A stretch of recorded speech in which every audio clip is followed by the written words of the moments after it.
वक्रतुंड महाकाय सूर्यकोटि समप्रभा निर्विघ्नं कुरु मे देव सर्वकार्येषु सर्वदा।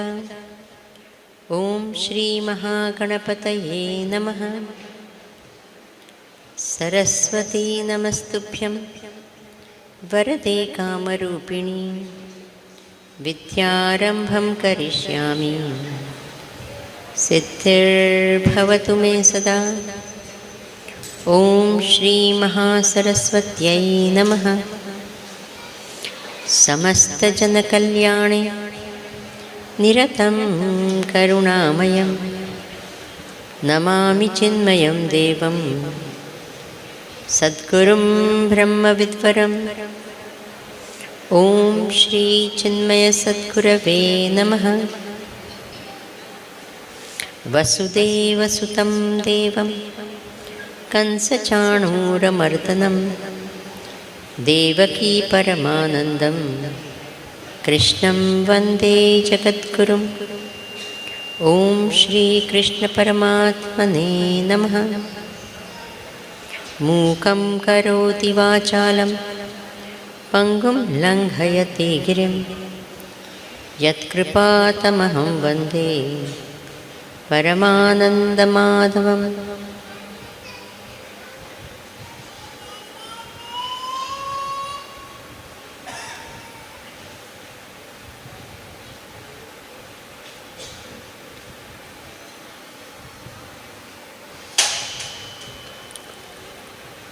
Hari Om and Namaskar to everyone.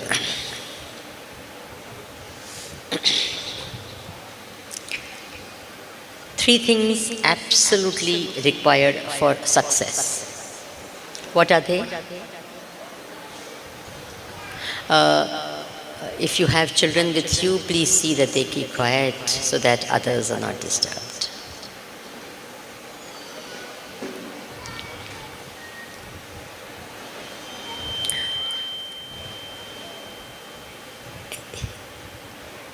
Is there lights at the back over there in the hall? Lights in the back side of the hall. I don't see the faces of people. There are lights over there. More lights probably needed. If tomorrow you can arrange for more lights to be in the back of the hall, it's better because I don't see the faces of people. Okay.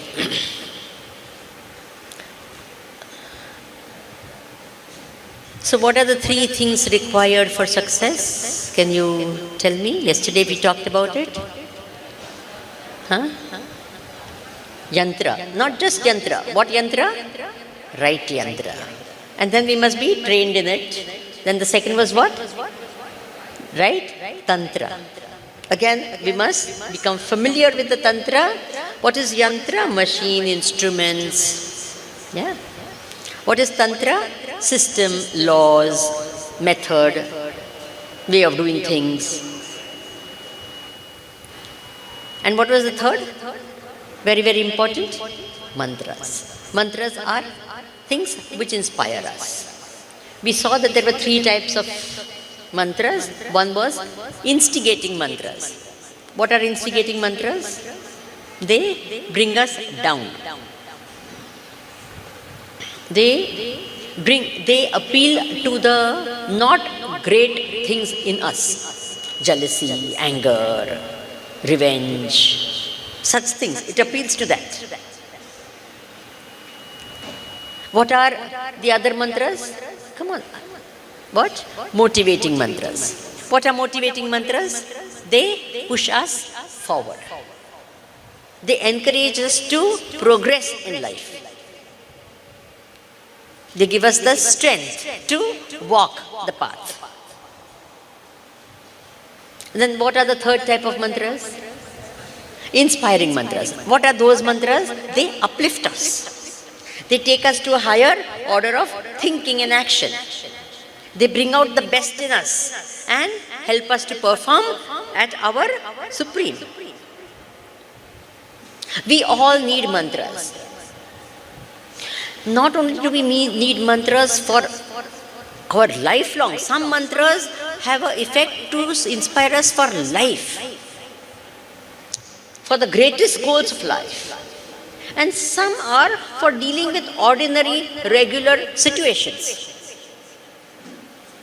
Supposing someone insults us, then what mantra I should use to face that? When I get a promotion,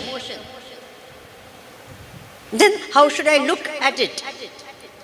Otherwise pride can come or something can. So how to deal with small situations in life? There will be mantras. And some are mantras which will help us to walk the path for a lifelong. They become great. They make our mind completely different. They change our entire outlook. They transform us completely. So, yesterday I gave you a little exercise to do. Do you remember that exercise? Come on. No one is saying anything, please. What was the exercise? You have to find and write your own mantras. Did you do that? Anyone? Even one person did, I'll be very happy. If anyone has done it, please raise your hand. I won't ask you, so don't worry that I'll embarrass you by asking you. Oh, fantastic, at least one person. My coming year, 2 people. I'm even 3, 4, 5, 6. Not bad. My coming year is worth it. At least someone is doing something after it, after my lecture. So we do have what? Things that in our own life we will find, we will discover them.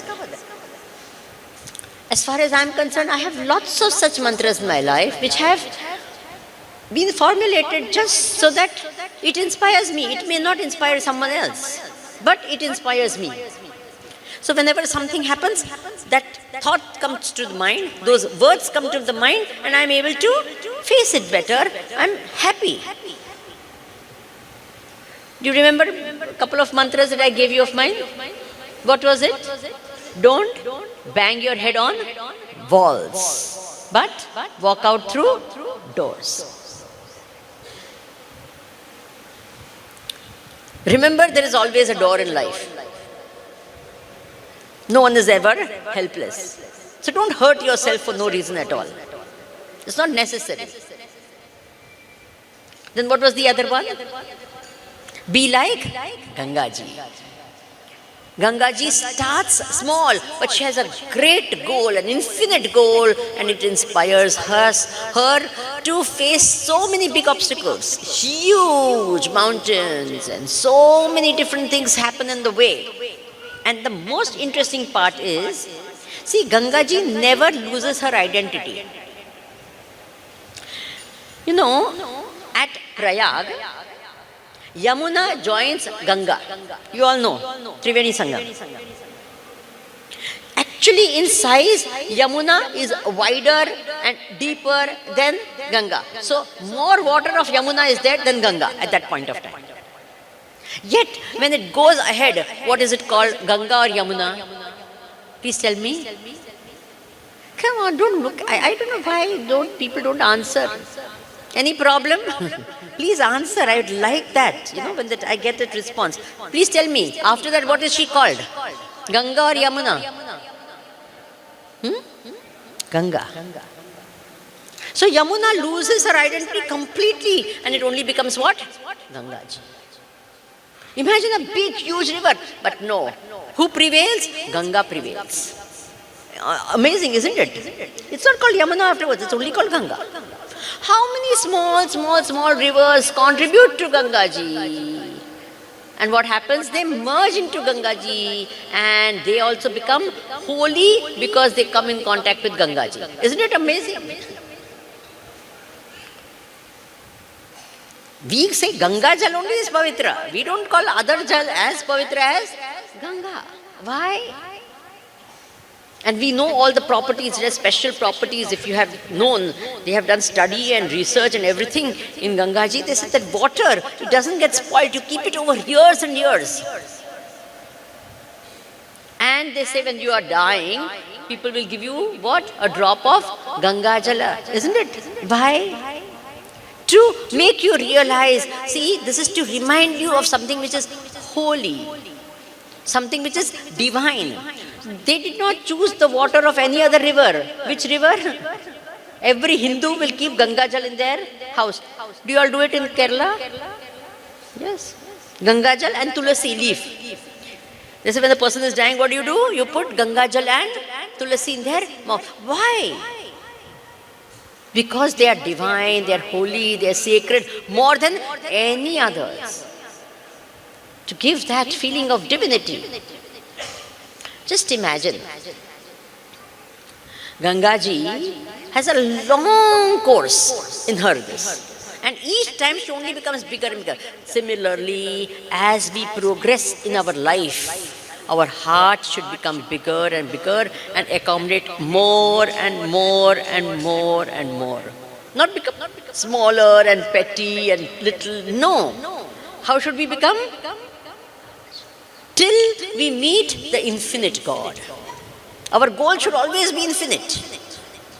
Whether we reach or we don't reach, our goal should be like Ganga ji. I will reach one day the infinite truth. Bas. That is my goal. And in the process, what will I become? I will become bigger and bigger in my heart. I will become not enlarged heart. That is a heart problem, not like that. But I will become what? My thinking will become big. My heart will become, I will accommodate everyone. Irrespective of who they are, from where they are, my heart will accommodate everyone. What a beautiful concept. So be like, what? Gangaji. There are many, many more mantras like that. But now we will come to the mantras of the Bhagavad Gita. Have you all brought your Bhagavad Gita? Yes? Can you please open your book? Now, I am not going to do like normally when we have a Gita Jnana, we read the verses and then we repeat the whole verses and then we explain the verses and we go to the next verse like that. No, I am picking up certain mantras. Remember, not even whole verses, just small bits from the verse, and then I will make you repeat it, and then I will explain to you those mantras and how powerful they are. Okay, everyone? You've got your Bhagavad Gita? Please open it to chapter 1. Verse number 1. Those who have not brought their Gita, tomorrow please bring your Bhagavad Gita. Verse number 1. Chapter 1. The very first shloka. There is a beautiful mantra in the very first two words. Dharma kshetre kurukshetre.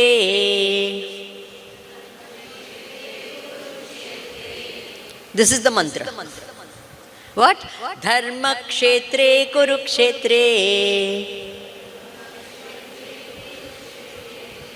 Everyone is not opening their mouth in this. There is no papa involved in saying the Gita, okay? Not only that, you have nothing else to do. Your mind will go here and there. If you say something, it will be good for you. So can everyone repeat? Dharma kshetre kurukshetre. A little louder. Dharma kshetre kurukshetre. See, you feel nice now when you hear also like that. Dharma kshetra. This is the mantra. What is the mantra in that? No. You all know where was the battle of Mahabharata fought? Where? In Kurukshetra. You all know they tried what? All other means so that the battle will not happen. Bhagavan Krishna himself went to reason with Duryodhana. But did he listen? No. So they realized that there was no other solution and the preparations for the battle started, and finally on an appointed day the two armies gathered where? In Kurukshetra. And the first verse of this is said by Dhritarashtra, all of you know. He is asking what? That these two armies that have gathered, Samaveta Yuyutsavaha, my children and the Pandavas, Mamaka, Pandavas, Kim Kurvata, what did they do? What happened on the battlefield? This is a report given by Sanjay to Dhritarashtra on the 10th day of the Mahabharata war, when Bhishmacharya fell. That is when this whole dialogue between who? Who? Sanjay and Dhritarashtra happened. Now these first two words, very interesting words. Dharma kshetre, dharma kshetra, kuru kshetra. So make it into 4 words. Dharma, kshetra, kuru kshetra. Now do a little juggling with the words. And when you do a little juggling with the words, what do you get? You get kshetre, kshetre, dharma, kuru. What is the mantra? Say it. Kshetre, kshetre, dharma, kuru. What a beautiful mantra. Kshetre, kshetre means what? Here it is said, dharma, kuru kshetra was a dharma kshetra. The battlefield was a dharma kshetra. You all know in Malayalam also the word kshetra is there, right? Many times people say, oh, Sanskrit we don't understand. Every word of Sanskrit is nothing but Malayalam, right? Gurudev used to say it very well. When people used to say, no, we don't understand Sanskrit. If he's in Kerala, he'll say, badly pronounced Malayalam is Sanskrit. He will say. Meaning what? All our mother tongue, 90%, 80% of the words are nothing but Sanskrit and Sanskrit alone. So here it is said that Kurukshetra is what? A Dharma Kshetra. But now when we say Kshetre, Kshetre, what? Dharma Kuru. Every field of action is a field for Dharma. Now many times this notion is there in our country, a wrong, complete wrong notion and a complete wrong understanding of the word secular. Now I'm going to ask you a few questions. Should Dharma enter into education? Give me an answer, please. Yes or no? Should Dharma enter into politics? Yes or no? Should Dharma enter into social life? Yes or no? Should Dharma be there in our personal life? Yes or no? Should Dharma be there in our profession life? Yes or no? Now, what is Dharma? Dharma is righteousness. Many, many meanings are there. Goodness, righteousness, duty, etc., etc. What is the opposite of Dharma? Please note. What is the opposite of Dharma? Adharma. So if you say Dharma should not enter into education, then what should enter? Adharma? Tell me. Definitely not Adharma. When people say Dharma should not enter into education, Dharma should not enter, what are you saying? Are you saying Adharma is already there in so many aspects of life? What should happen there? Adharma should go away and Dharma should enter in every field. So when anyone says Dharma should not be part of this, it's wrong. We have not understood the meaning of Dharma. Many times people also say, we don't know how to balance spiritual life with our material life, our home life with the spiritual life. My dear, if you say that, it means you have not understood what is Dharma. You get it? If you say that I don't know how to balance between my material life and spiritual life, it means you have not understood. Spiritual life is not different from your material life. It is not different from any field that you have in your life, whether it's social or political or professional, anything. Spirituality is a vision that should be there, pervading every aspect of life. If that is not there, adharma will be there. Have you understood that? Everyone, very, very important thing I'm saying. What? Where there is no dharma, there is adharma.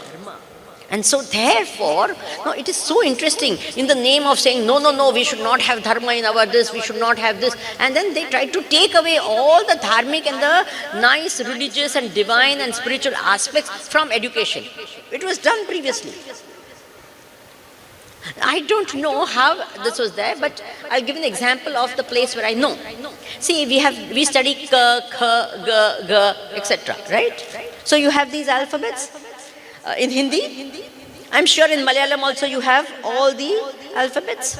So I remember a textbook when we were young, where they used to say Ga, Ganesh, Ka, Ga. This is how we were taught. What?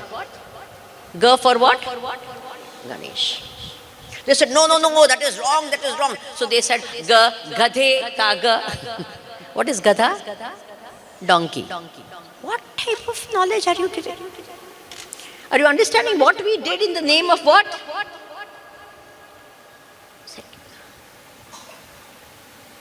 So all values, beautiful poems of Kabir Das ji and Tulsi Das ji and all these saints and sages, we took it out from our what? And they talked about what values of life, beautiful concepts of life. We said, no, that is not right. So we take out what? Dharma from what? Education. And what happens? You get children with lots and lots of problems. Values are not there. And now everyone complains, present generation, they have no accountability. They have no responsibility. They do not do this. Yes or no? Please tell me. Who is responsible for that?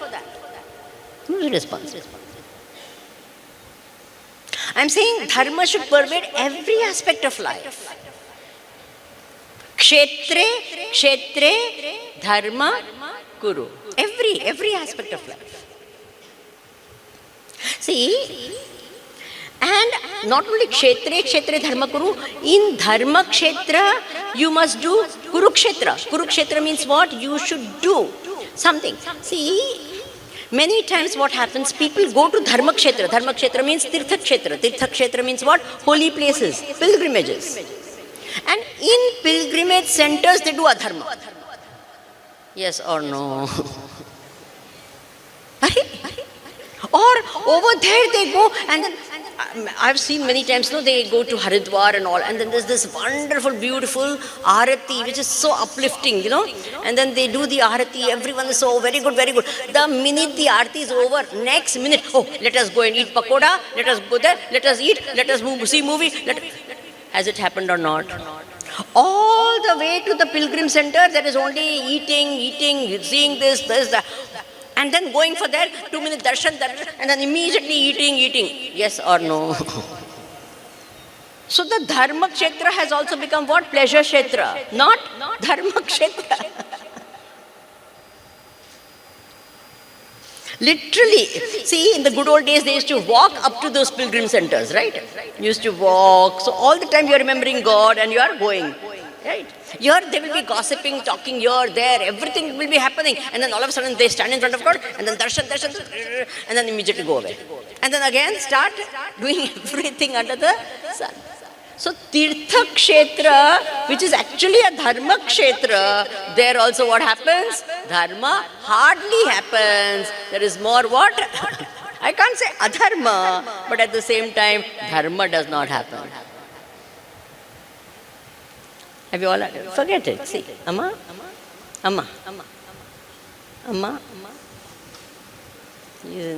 See, it's distracting, everyone comes, don't do that, please, don't.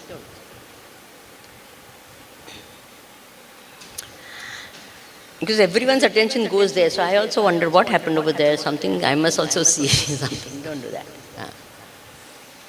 Right. Now we have to light the lamp inside our hearts, okay? Once. Initially we light this lamp, then we have to light the lamp inside our heart. So, Dharma Kshetra must become Kurukshetra, Karma Kshetra also, and Karma Kshetra must become Dharma Kshetra. I love this thing, the Prime Minister of the country, when he first entered on the gates of the Parliament House. Do you all remember that scene? What did he do? Please tell me. He fell on the ground. He touched that. Why? Because now this is going to be my Dharma Kshetra. This is my Karma Kshetra and it will become my Dharma. Are you understanding this bhava? Yes? This. All our Karma Kshetra. Office. And therefore in the good old days in the office there will always be a shrine. In your place of this also there will be some photo of God. There will be a shrine. Why? Because this is also my place where I will be doing Dharma. Have you understood? Dharma should pervade our life. Even our office work or professional work, before we start, we must remember God. At the end, we must remember God. Why?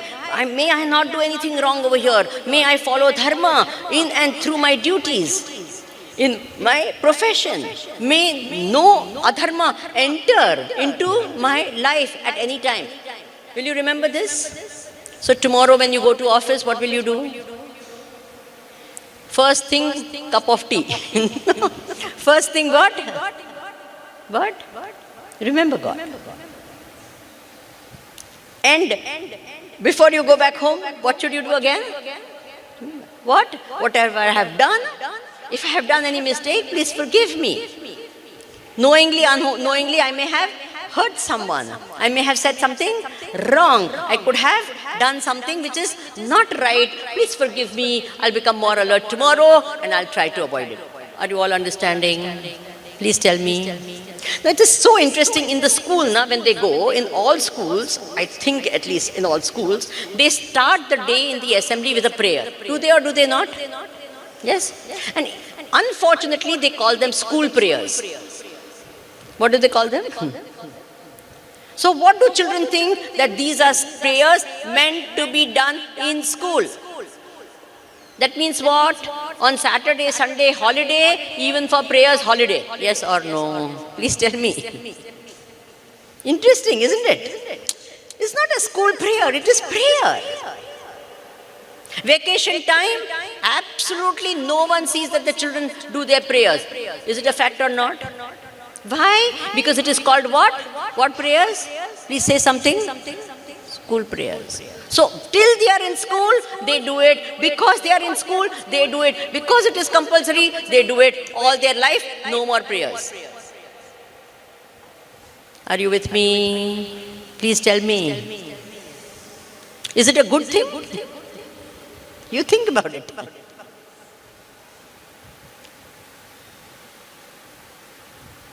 So therefore, kshetre, I love this thing, when people, many times, many people tell me, Swamiji, dharma should come from inside.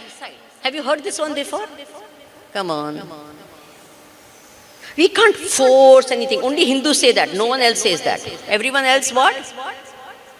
Do they say it is voluntary and if you want to do, you do? Or do they make it compulsory? Please say something. Come on. It is compulsory, no? But what do we say? Swamiji, it should come from inside. So I always tell them, what if it doesn't come from inside? And again I say, if you are so democratic, and you say, no, for our children also, all this, prayers, everything should come from where? Inside. I said, if you are so democratic, you must tell your children, if you feel like going to school from inside, please go to school. If you feel like doing your homework from where? Inside, do your homework. Do we do that? School, you have to go. Homework, what? Compulsory or from inside? If you don't do your homework, punishment. But prayers and everything, dharma should come from where? Please tell me. Are we not Mahapurushas? Bolo. We don't say, no, you have to come, you have to do this, you have to learn this, you have to. No. And then what happens? Slowly and slowly it goes out. Instead of dharma, adharma gets replaced. Or lack of dharma, total lack of dharma. Adharma has two meanings. One is the opposite of dharma and one is no dharma. So what happens is, in most of our lives, either it is adharma means wrong action or not good action, selfish actions. Is it a fact or not? Both is adharma. Adharma doesn't mean only you go and murder someone, you kill someone, you are corrupt. No, that alone no. To be selfish, to be self-centered, this is also a form of what? Adharma. Okay? Everyone? Where there is no dharma, there is what? Adharma. Remember that. So therefore it is said what? Kshetre dharma kuru. Do you like this mantra? Everyone? Let your dharma kshetra become Kurukshetra. At least in holy places, let us never do wrong. Bad. It is said, there is a beautiful shloka, Anya kshetre kritam papam, tirtha kshetre vinashyati, tirtha kshetre kritam papam, vajralepo bhavishyati. If you do adharma, papam in other places, when you go to dharma kshetra, to holy places, it will get destroyed. But if you do papam in dharma kshetra, in the pilgrimage center, if you do papam, vajralepo bhavishyati, it becomes so firm, it never gets destroyed. Will you remember this? Bolo. So therefore, people who do adharma in the name of dharma get worst effect than people who just don't do dharma. Got it? In the name of dharma, if they do adharma, and don't people do that? We see, in the name of religion, they kill others. In the name of religion, what all they do? So therefore, remember, what? Kshetre, kshetre, what? Come on, say the whole mantra. Kshetre, kshetre, dharma. First. Okay. Now we go to the next one. Please open your first chapter Bhagavad Gita, verse number 9. Got it? First chapter. The first line, second half. Each shloka is Anushtup Chanda. You can divide into 4 parts. So the first line, second part. Anye cha bahava shura is there first, and then madarthe tyakta jivitaha. Please repeat. See, small things I'm making you say, that you don't have to learn too many things in your heart. And I'm repeating it so many times, it will definitely go inside. What? Madarthe tyakta jivitaha. Madarthe tyakta jivitaha. Beautiful. These words are said by Duryodhana. Now, the two armies are in front of each other. And what happened? Duryodhana got nervous first. And when he got nervous, he spoke to Bhishmacharya. He was actually very nervous. So he spoke to Bhishmacharya and said, Look at the army on our side. And then he started naming all the people on their side. Look at the people on their side, look at the people in our side. And then when he saw the people on their side, he said these words. Anyecha bhavashura, lot of great people are there and mad arthe tyakta jivitaha. They have gathered here ready to sacrifice their life for my sake. What did he say? They are all gathered, madarthe, for my sake, tyakta jivitaha. They have gathered to sacrifice their life. They are willing to sacrifice their life for my sake. Now, this is the philosophy of a selfish person. What is it? Everyone should make me happy.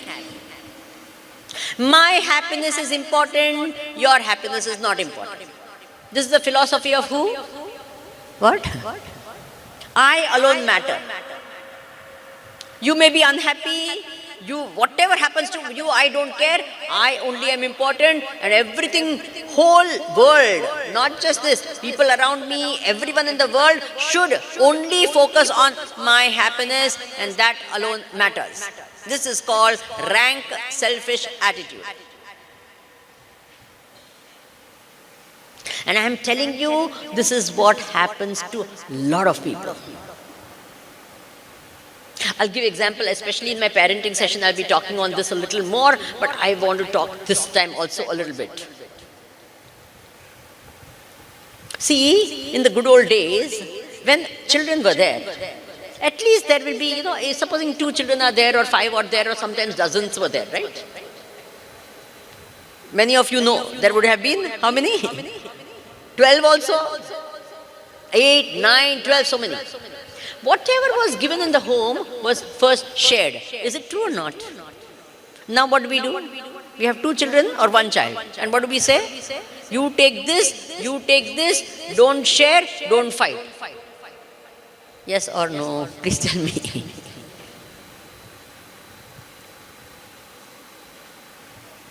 And there is one thing that a lot of people say, and it just gives me a lot of pain. I'm sharing this pain with you because whenever I hear this now, it just gives me a lot of pain. I have seen a lot of people of 60 years, 70 years, 80 years. So they say this, they say, oh, we don't expect anything from our children. If they take care of themselves, no, that is fine. Have you also said this? Please say something. We are not expecting anything from them. They take care of themselves. That's all. That's all we want. We don't want anything from them. Let them take care of themselves. Have you said this? Come on. Yes or no? Have you heard this? It is so sad. Why? If the children will not do anything for you also, for whom will they do anything? Are you understanding? What type of children are we raising? That they are not going to do something even for their own parents.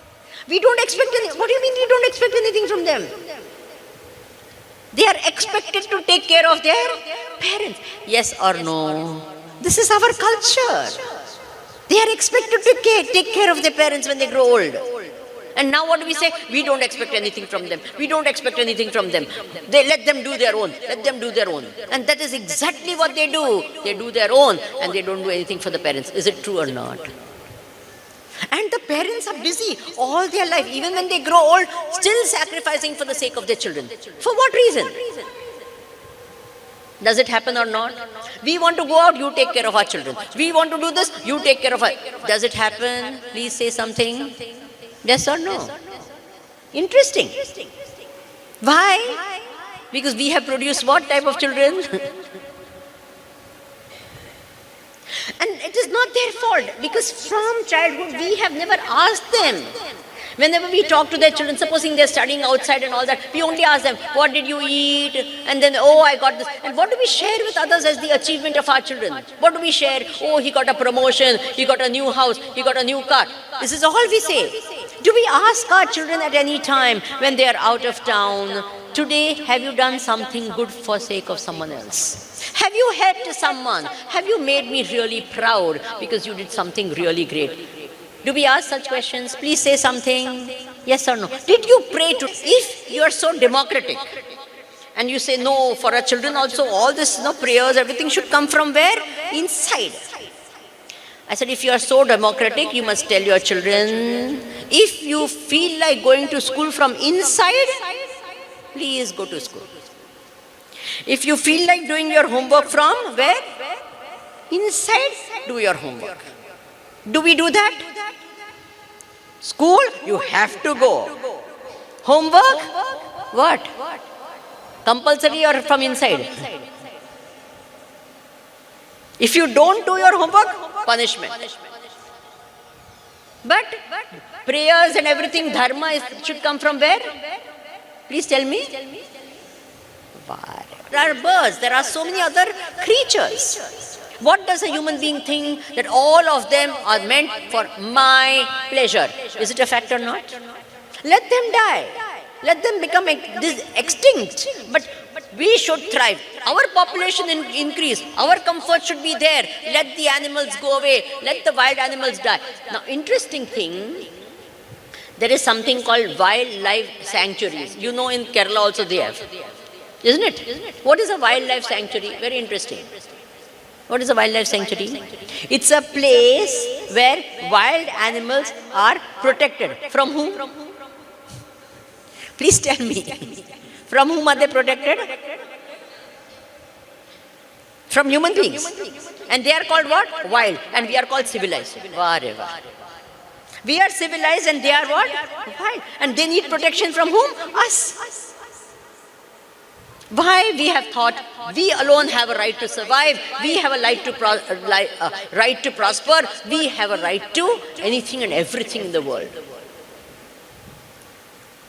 And what happens? The result of that is all the global warming and all the other disasters, the innumerable disasters. Now, take Kerala for example. It used to be raining so much.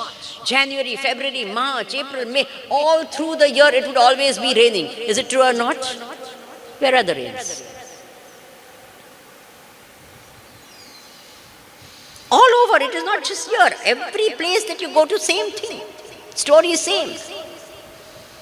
Why? Because we have felt we alone matter. Our energy consumption, our pollution, air pollution, light pollution, this pollution, and we don't think two times about it. We think it is our privilege, our right, and we can do it, and we should do it. That's the way to live. Yes or no? This is called Madarthe Tyakta Jivitaha. This philosophy is not in individuals, but it has become the what? The psyche of the whole human race. Don't you think we should change that? Please say something. And who will change? From where will the change come? Please tell me. Always we think someone else should change. Government should, isn't it very interesting? Our country now, we are everything government should, and what will I do? Nothing. I will be selfish. Government too should help. Government. Interesting, isn't it? Others must do everything, and what will I do? I will do nothing. I will be selfish. Everyone else must sacrifice for us. This is called Duryodhan philosophy.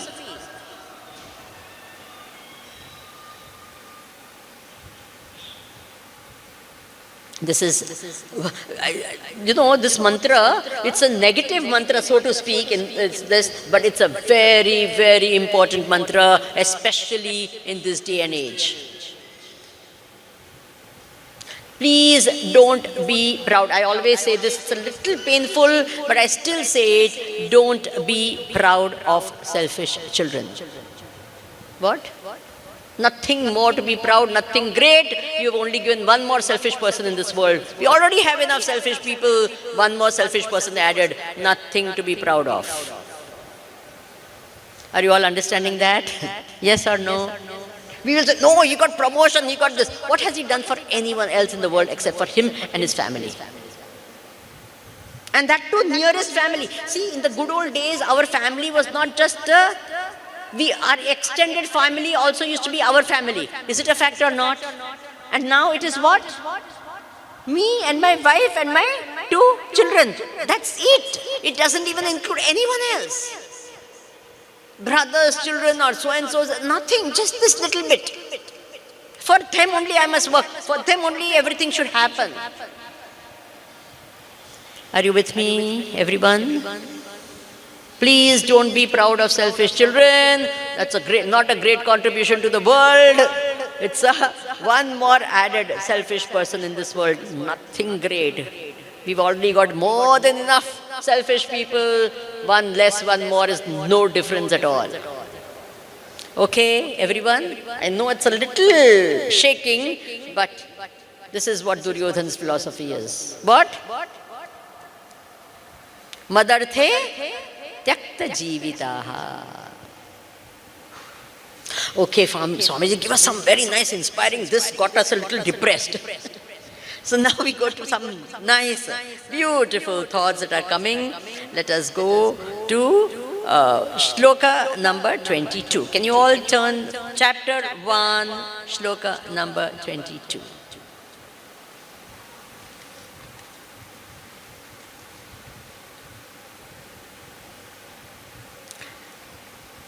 Not the first line, the second line.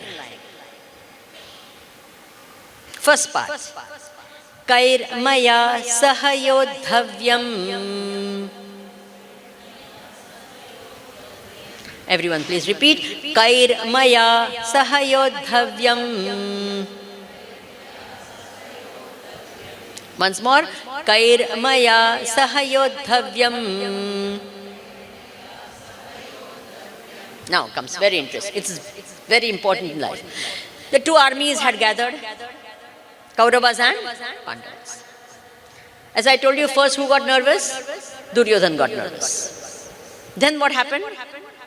Duryodhan talked to who? Bhishmacharya. And Bhishmacharya, what did he do? He blew the conch. When he blew the conch, what happened? What happened? The Pandavas responded. Now war was declared. War is started. The minute in those good old days when the conch blew means now the war. Now they should start shooting all the missiles from one side to the other. The arrows should start, everything should start now. At such a time, crucial time, what happened? Arjuna, he was not nervous at that time, huh? Arjuna told Bhagwan Krishna,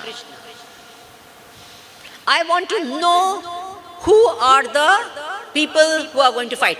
Kair Maya Sahayodhavyam. Who are they who are here to fight? Maya. I want to see them.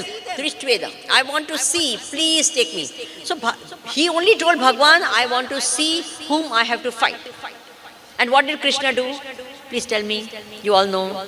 He took the chariot in the middle of the two armies and kept it in such a way that he could see both the sides. Now this is a very important thing. In life, many times you come to situations which are not ordinary. They are life and death situations. They are very important turning points. They are very crucial for changing our lives one way or the other. All of you have faced situations which are very challenging or very, at that point of time. And see, sometimes we prepare for something all our life, but when the situation actually comes now, we get nervous. Have you noticed it? Arjuna was told, look at the army. And when he saw the army, he became nervous and he sat down. You all know the story. Now, this is a very important thing. Whenever a situation is there which is challenging, what should you do? You should review the situation. What should you do? What? See, did Arjun not know who was there to fight with him? Did he know or not? As in today's world, even in the past, whenever there is going to be, like even our people, our spies and all that will have gone to Pakistan and known what all they have. Is it true or not? Their spies would have come and known what is there in our country, right? Supposing, and I hope it never happens, but supposing there is a war, will we not know what they have? Will they not know what we have? Please tell me. Until there's some surprise attack, as was in the recent one situation that happened in the Middle East. A surprise attack, where they really did not realize so much. But otherwise we know. Arjuna and all of them had enough time to prepare. Duryodhan's side had enough time to prepare. Arjuna's side knew exactly who was going to fight in the Kaurava army. Kauravas knew who were there to fight in the Pandava army. Did they know or not? Then why Arjuna is saying, I want to see who is there willing to fight? Why? Remember, whenever there is a difficult situation, don't just enter into the situation. Review the situation. What should you do first? What should you do? Last minute, take stock of the situation before you start. So he said, I want to review the situation. I want to know who is going to fight. So Bhagwan was very smart. He did the most beautiful thing. Where did he take Arjuna? In the middle of the battlefield. Why he took in the middle of the battlefield? So he could see both the sides objectively. He is on neutral ground, no man's land. He can see this side, he can see that side. If Arjuna had seen the enemy from one side, he would have only seen the enemy, but he would not have seen his own side. Most of us do that. Whenever we review a situation, our drishti, our vision is always pakshapati. It is what? One-sided. Is it true or not? Come on. We never see situations objectively. It is ekpakshiya, one-sided, or it is incomplete. It is partial. It is never whole. Let me explain this to you. See, when we see everyone else now, we are very objective. Other people's children also, if they misbehave, what do we say? Arey, what type of this? Look at this sanskar the parents have given. They are talking like that, they are acting like that, they are behaving. Don't we say that? Please tell me. And our own children do the same thing. What do we say? After all, this age, no, everyone. Do we say that or not? Other people are very objective here. We can say this is not good, that is bad, this is very good, horrible, etc., etc. This is not the way to talk. And our own children do that. We have a completely different way of looking at it. One person told me, Swamiji, my son, like that, he looks like that, but inside he is very good. Have you heard this parent say that? Like that he may not be like, but inside he is very good. So I said, what is inside? Sometimes at least let it come outside. Always inside only, let it show outside also. No, he is very religious. That day we were going from near the temple, he was looking at the temple. I said, he was looking not at the temple or at the God in the temple. There was one young girl standing there, he was looking there. You know that? Are you understanding what I am trying to say? When it comes to we don't think objectively. We think the very, very different way. Whenever problems also come, our way of looking at it is never objective. It's always prejudiced, or it is what? One-sided, or it is partial. It is never holistic. For example, supposing there is a painting. It is like this huge painting. A very, very big, huge painting is there. Right? No. If such a big painting is there, where should you stand to see it completely? If you come and stand 6 inches away from the painting like that, will you be able to see the whole painting? If you stand too far, you will not see it properly. You have to stand in the right position and then you can see the whole painting. Have you got it?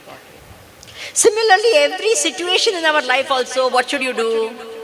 If you are too close, it becomes too personalized, it becomes too involved in it, you are not able to see it objectively, you become involved and your emotions get in the middle and you can't see it properly and you make wrong judgments and wrong action happens because of that. Is it a fact or not? Please tell me. But if you stand in the right, that's why Bhagavan Krishna, where did he take him? Where did he take Arjuna? In the middle of the battlefield. And said, now look at them. Don't look at one side. Don't just look at the enemy side, look at your side. And another mistake that Arjun made was very interesting. Arjun was told, Drishtvedam Swajanam Krishna. Arjun says, what does he say? These are my people, my Swajana. Now, in the battlefield, who comes to fight? It is only warriors, soldiers. Is it true or not? In the battlefield, there are only soldiers. There is no, it is my side, enemy side. That's all. There is no relation or anything like that. It is soldiers to soldier. Our side, enemy side. Soldier to soldier. Did he look at them as soldiers? No. What did he do? In all the enemy side, he started seeing what? This is my Guru. This is Dronacharya. This is my grandsire. This is Bhishmacharya. My person. My relation. My... Have you understood? The minute he saw that, what happened? His objectivity went, my God, my Dronacharya, I revere him. How can I fight him? I can't do it.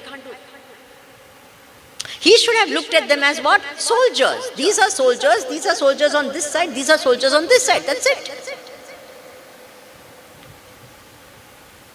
See, when there are peace talks between India and Pakistan, we should think very objectively and all that, okay, fine.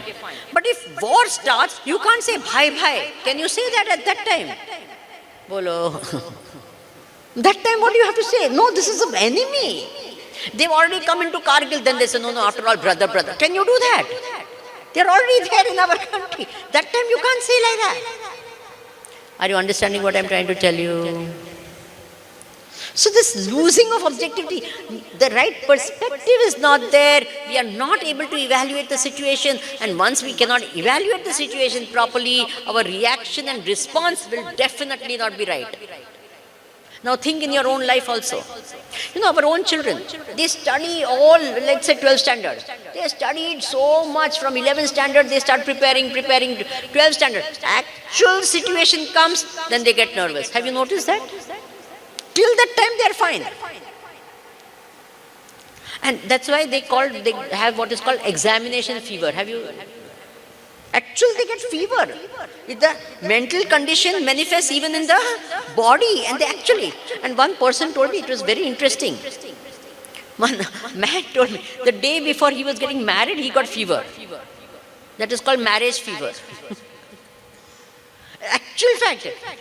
And then I said, what is this? Why? Tomorrow is your marriage. He's saying, no, now no, it's a commitment, it's a lifelong commitment. And last minute, what is happening? This is what happens. We may prepare for the whole situation, but when the actual thing happens, it's a different story altogether. Do you agree with me? Many times there are many situations to which we think we are ready and all that. Anything comes, I am ready, I can face it. And when the situation happens, what happens? We become a nervous wreck. We lose all our confidence and we become absolutely shattered or depressed or something happens. I always give this example. When a girl is born, from the time of her birth, we all know that she will get married. Yes or no? At least in Kerala, it's a different story. Why? Because when they get married, the boy comes and lives with the family. No more. No more. In the good old days, that is what used to happen, no? No, what are you talking? I know of so many Malayali families where the boy used to come and live with the family. Not in the Kannur. Certain communities. No, even in Hindus, I have seen. Okay. We never see situations objectively. It is ekpakshiya, one-sided, or it is incomplete. It is partial. It is never whole. Let me explain this to you. See, when we see everyone else, now we are very objective. Other people's children also, if they misbehave, what do we say? Arey, what type of this? Look at this sanskar the parents have given. They are talking like that, they are acting like that, they are behaving. Don't we say that? Please tell me. And our own children do the same thing. What do we say? After all, this age, no, everyone. Do we say that or not? Other people are very objective here. We can say this is not good, that is bad, this is very good, horrible, etc., etc. This is not the way to talk. And our own children do that. We have a completely different way of looking at it. One person told me, Swamiji, my son, no, like that, he looks like that, but inside he is very good. Have you heard this parent say that? Like that he may not be like, but inside he is very good. So I said, what is inside? Sometimes at least let it come outside. Always inside only, let it show outside also. No, he is very religious. That day we were going from near the temple, now he was looking at the temple. I said he was looking not at the temple or at the God in the temple. There was one young girl standing there, he was looking there. You know that? Are you understanding what I am trying to say? When it comes to we don't think objectively. We think the very, very different way. Whenever problems also come, our way of looking at it is never objective.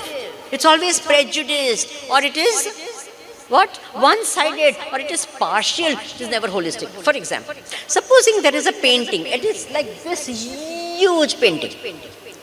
A very, very big, huge painting is there. Right? Now, if such a big painting is there, where should you stand to see it completely? If you come and stand 6 inches away from the painting like that, will you be able to see the whole painting? If you stand too far, you will not see it properly. You have to stand in the right position and then you can see the whole painting. Have you got it? Similarly, every situation in our life also, what should you do? If you are too close, it becomes too personalized, it becomes too involved in it, you are not able to see it objectively, you become involved and your emotions get in the middle and you can't see it properly and you make wrong judgments and wrong action happens because of that. Is it a fact or not? Please tell me. But if you stand in the right, that's why Bhagavan Krishna, where did he take him? Where did he take Arjuna? In the middle of the battlefield. And said, now look at them, look at them. Don't look at one side. Don't just look at the enemy side, look at your side. And another mistake that Arjun made was very interesting. Arjun was told, Drishtvedam Swajanam Krishna. Arjun says, one minute he sees this young little baby of his, which is so small and tiny and beautiful in front of her eyes. She's grown and all that. That big father with big mustache also starts crying. Is it true or not? My daughter, my only daughter, you will cry. Now, interesting thing. If you don't know the previous whole situation and you just see that part of it, you will think this is, if so much of crying, why you are getting married? You don't want to leave the person, then why are you getting married? But you know, you have prepared all your life for that situation. The parents know that this girl will get married and go. The girl knows that she'll get married and go. Everything is there. But yet when that point comes, what happens? What happens? The father realizes, my God, she has gone. Mother realizes, my God, she is going. You're understanding what I'm saying? So many of the women identified. Did you cry? You didn't cry. I'm telling you, things are different over here. Typical of that. Oh my God, it's such a situation. You knew all your life. Then what is all this crying and all that tamasha? But it will happen. That moment, what I'm trying to say is that when that moment comes, that is why Arjun also, when that moment came, he was prepared for battle. He was brave, he was strong. But when that actual situation came, he became a nervous wreck and he sat down. He lost his objectivity, he could not see the situation properly and he sat down. Are you understanding what I'm trying to say? Don't you sympathize with him? Because after all, he was going to fight with whom? His own guru. It's not ordinary. And he knew that either the guru will die or I will die. Two will not survive. And he did not want the guru to die. He did not want to die himself. So both ways it was very terrible. The consequence was going to be very terrible. He could not face it and he got nervous. He sat down. What I'm trying to tell you is that everyone has situations in life which are very difficult to face, and at that time, to become strong, to be able to get up again and to face life is very, very difficult. Do you agree with me? Someone as brave as Arjun, what happened? Collapsed. But important thing is, you have to learn how to what? Review the situation. You have to be objective in the situation. You should be able to, and that is when you require a guru. Bhagavan Krishna was there and got him out of this. Have you all understood this? How important it is. Otherwise Arjuna would have been what? We will see how it happened. The whole, how it unfolds. So, what is this over here? What is the mantra over here? Kair maya saha yodhavyam. Review the situation before entering into it. Be objective. Get a holistic perspective. Not a one-sided view, a partial view, but a holistic, complete view. In any situation in life, don't become prejudiced, don't become emotionally involved, don't become if you see it too close and too personalized, you will never be able to see it right. But if we can be a little objective, make ourselves a little away from it and see the situation, we will be able to face it much better. Are you all understanding this point? You like this mantra? Say something. Kair maya sahayodhavya.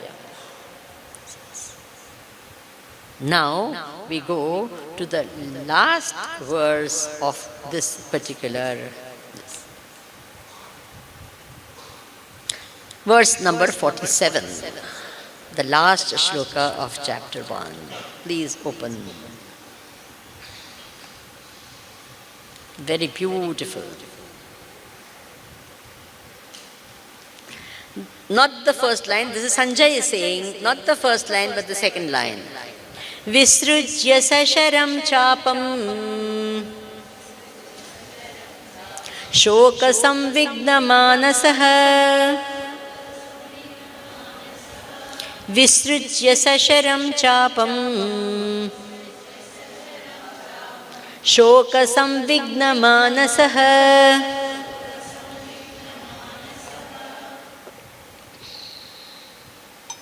What happened to Arjun? Visrujya. He left. Sasharam chapam. The dhanush and the bana. The bow and the arrow. What happened to it? He dropped it. Where did he drop it? On the ground. Visrujya. It came out. It's not that he actually put it down. See, one is you put down and the other is it falls down. So what happened? Did he put it down or did it fall down? Visrujya sasharam chapam. And what happened? Shoka samvigna manasaha. His mind completely drowned in sorrow. Shoka. Drowned in sorrow. Samvigna. Completely drowned in sorrow. He left. Now this is very, very interesting, huh? This Visrujya sasharam chapam shoka samvigna manasaha. When the bow and arrow fell from his hand and then he became drowned in sorrow. Now, the bow and arrow represent Purushartha. What do they represent? Purushartha means what? Self-effort.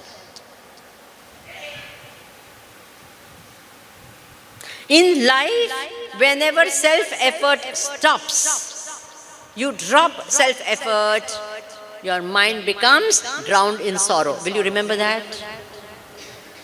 You become depressed. And the opposite. Shoka samvigna manasaha visrujya sasharam chapam. When your mind is drowned in sorrow, you will not do any self-effort. Take classic example, you will know nowadays this is quite a fashion. Depression. Isn't it true? Not fashion. It's sad, but it's how many people are suffering from depression? Yes or no? Nowadays, no psychologist is free. They have no time. All psychologists are full-time what? Occupied with all the counseling going 20, from children to adults. Everyone is sick. And you know the first thing that happens when a person starts becoming depressed, he stops doing any work.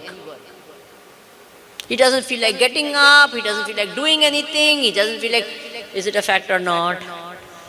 You see depressed people, they don't want to do anything, they just will sit and do nothing and just normal routine also sometimes they don't feel like doing. Forget anything special or something. Normal routine they won't do, they'll just go around doing nothing and all that. So the first thing when there is a depression, first of all, if you keep on doing something Purushartha, depression will not come into your life. When your mind is active, when your mind is busy, when you are, involved in some things, doing busy, work and all that, your mind will not get into what? Shoka. It will not get drowned in shoka, into depressions. The first thing is, and don't tell them to do mental work and all that. Physical work. Go in the garden and work. What? What should you start doing first? Go outside. And I'm telling you, every day, 1 hour in the open air, if you walk, fresh air, you will not get into all these depressions or anything like that. Try it out. What? Try it out. Fresh air, I'm telling you, so many people, when they get depressed, I don't want to do anything, I don't feel like doing it. They will do nothing physical. And the mind also will be in that stupor thing and all that, and then the tablets will be there, and they'll be all the time sleeping and all that type of, it becomes a routine. No Purushartha, Shoka. Shoka, no Purushartha. And each will, what? Encourage the other and get more and more the person into depression. And interestingly, when some problems happen in life or some tragedies happen, everyone becomes sympathetic and then says, okay, what to do? This problem is there. That is why, as though we are giving them valid reason for being depressed. Don't ever do that. Have you understood? What?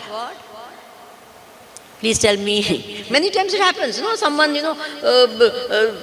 becomes a widow or a widower or something like that, and then they go into depression. And everyone sort of says, oh, what to do? This happened. No, that is, no, bring them out. Don't allow them to wallow in their depression. It will get worse. Are you understanding? Yes. We don't. We in fact encourage that depression and says, oh, after all this happened. No, so what is there? Therefore, no. So, no, that's wrong. This unhealthy being with sorrow is not good for anyone in the world. Have you understood? To have sorrow is not wrong. To feel unhappy for situations is not, but to be drowned in it and to remain in it is not right. That is why Bhagavan Krishna says, Nanu shochanti panditaha. Continuous sorrow and all is not your nature. Our nature is Satchid Ananda, and to be continuously in sorrow is against our very nature and should not be encouraged to be in that state. Are you understanding? Bolo. The simple understanding of life. Shoka samvigna manasa. When we give up Purushartha, we become. I'm telling you, this is a fact which I have experienced in my own life. The time when I've had maximum problems, all situations which are very, very challenging, luckily for me, at that time I was the most busy person. What? I was so busy that I had no time to what? I would sometimes feel if I pick up the phone, one more problem will be there. So when the phone rings only, I would say, oh my God, I don't want to pick up the phone. Why? Because one more problem is sure will be there. But what to do? You have to face it. So you pick up the phone and say, oh my God, this happened. Okay, fine. Okay, we'll deal with it. I did not have time to dwell on problems. I only had time for solutions. You're understanding what I'm trying to say?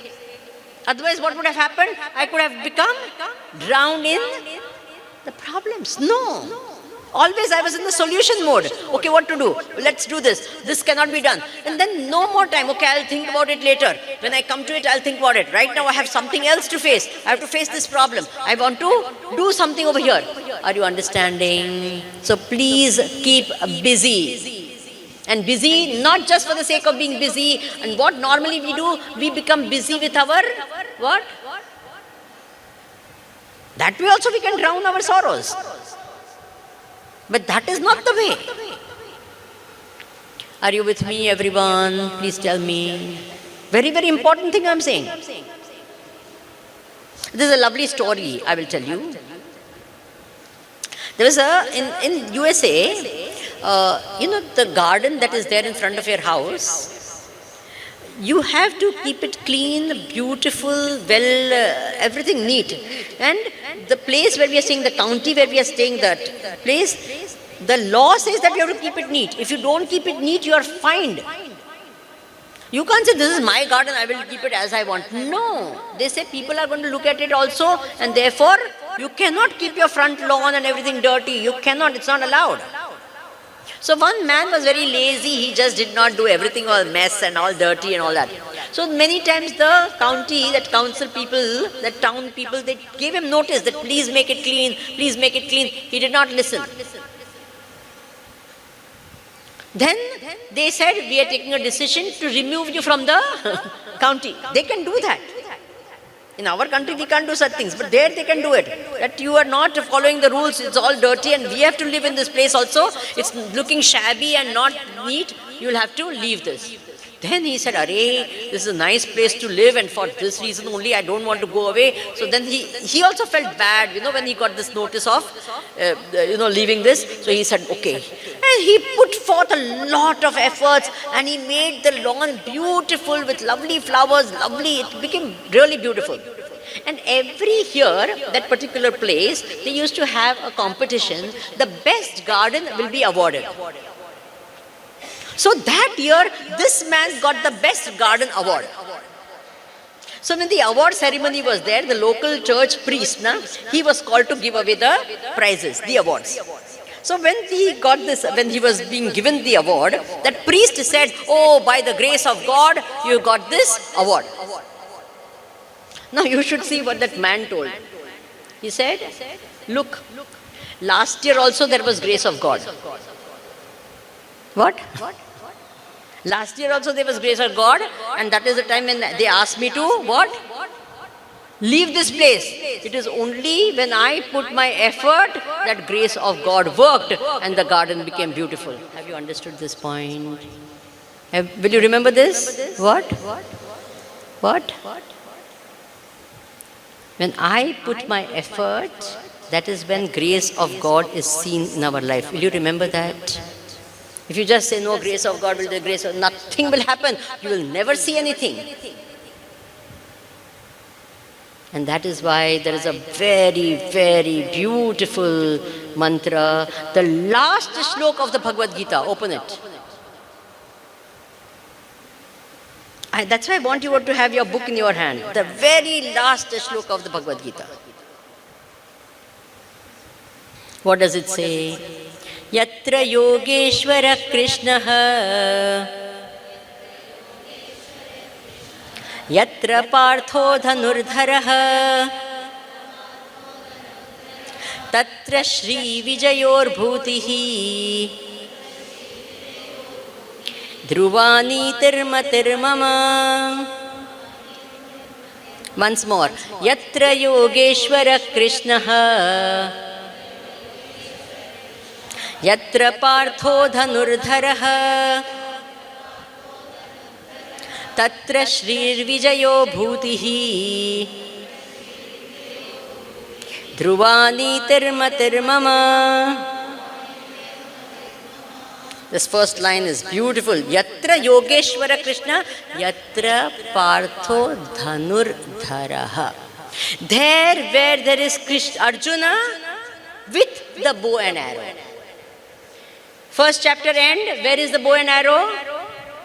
On the ground. Last chapter of the Gita, where is the bow and arrow? Dhanurdhara. There, who is there? Yogeshwara Krishna is there. Here it is not said Yogeshwara Krishna is there. There it is said. When Dhanurdhara Krishna is there, Yogeshwara Krishna is there. And then what is there at that time? Shri, Vijayaha, Bhuti, Dhruva Niti. Shri, prosperity. Vijayaha, victory. Bhuti, Vaibhav, glory.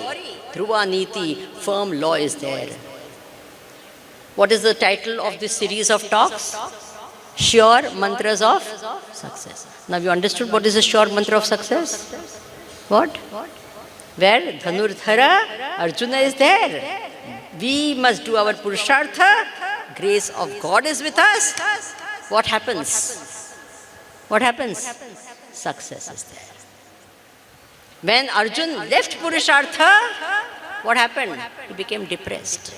Now, we'll think more about this also, but I want to tell you this last thing, interesting thing. You know, whenever nowadays the advertisements they give, supposing for weight loss, very interesting advertisements. So, before, they will show big person. Then they will take some medicine for 15 days, 20 days and all that. After. Have you seen that advertisement? Then even for hair also, before, no hair. Completely. Then they will give some oil advertising, put this and all that. Then 15, 20 days later or 2 months later, hey, so much hair. Have you seen this? So they'll show you before and then they'll show after. And then you also start feeling, array, even I want hair, mine also is going. So what I should do? How many of you have bought products like that, seeing this before and after? Come on. Have you done that or not? Before, after this. Now, the best advertisement of Bhagavad Gita is the Bhagavad Gita itself. Before Bhagavad Gita, what was Arjuna's state? Visrujya sasharam chapam shoka samvigna manasaha. This is Arjuna. Is it true or not? It's given here. After, Yatra Yogeshwara Krishnaha, Yatra Partho Dhanurdharaha, Tatra Shri Vijayo Bhutihi, Dhruvani Tirma Tirmama. What a great advertisement. Don't you think we should applaud to Bhagwan? Please tell me. What an advertisement. Before, after. Wow. And in between what happened? Please tell me. What happened? Bhagavad Gita. That's all. What an advertisement. Have I sold it to you or not? Arey, bolo na. Have I sold this or not to you? So what will you do now? The best product for success is there. Will you ask 10 more people, 20 more people to come? Yes. See, supposing you are a happy customer, what do you do immediately? What do? You tell others. Arey, some restaurant you go and you eat a food and you like it. Oh, very good. Immediately you tell, you should go there. So nice, so nice. I loved it and all. Did I sell it to you? Come on. If I sold it to you, what should you do? What? Tell it to 10 others. Bring your child, bring your daughter, your son, your... Okay. Let them also get this knowledge. Beautiful, na? Before? Wah. More of these mantras. See, in the first chapter only, and I have seen just few shlokas I am seeing.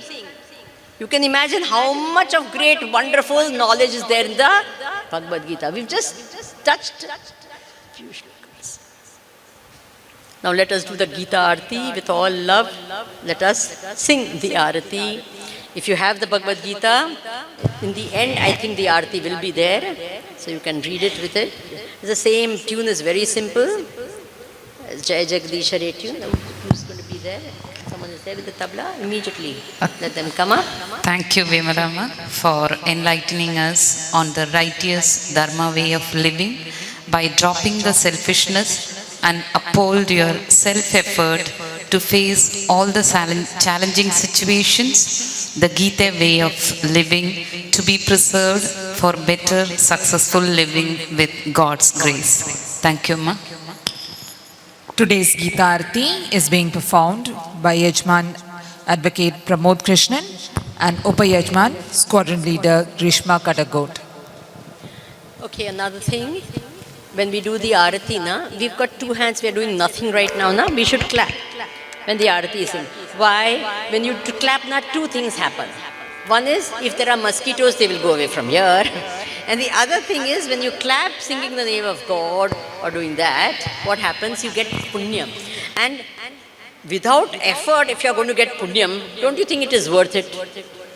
Yes? So let's just, so that there's a bhava, there's a beautiful feeling also in our heart as we clap. For so many other things we clap, let's clap. And if we can sing together also, it will be wonderful. Please. Om Jai Bhagavad Gita Maya Jai Bhagavad Gita Hariya Kamala Vihari Sundara Supunite Om Jai Bhagavad Gita Karma Sukarma Prakashi Kama Shakti Hara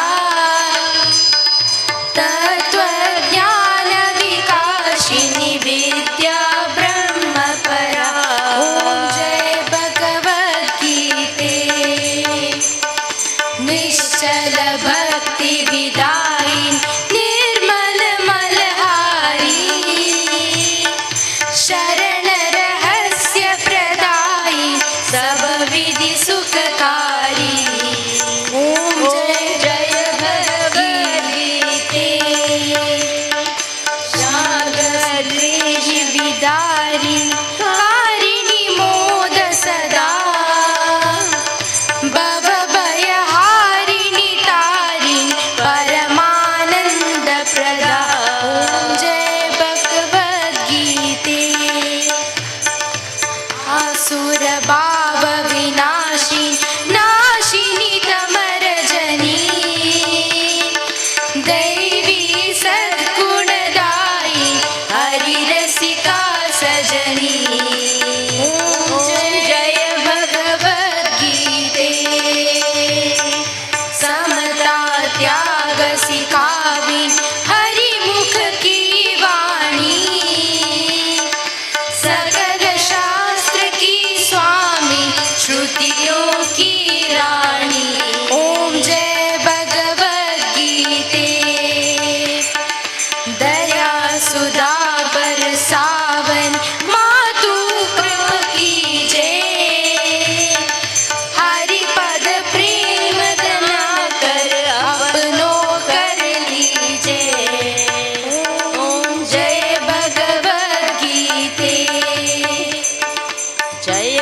भगवद्गीते मैया जय भगवद्गीते हरिः कमल विहारी सुंदर सुपुनीते ओम जय भगवद्गीते ओम जय भगवद्गीते ओम जय भगवद्गीते बोलो गीता मैया की। Everyone say loudly, जय बोलो गीता मैया की, कृष्णचंद्र भगवान की, सद्गुरुनाथ महाराज की. Did you all take the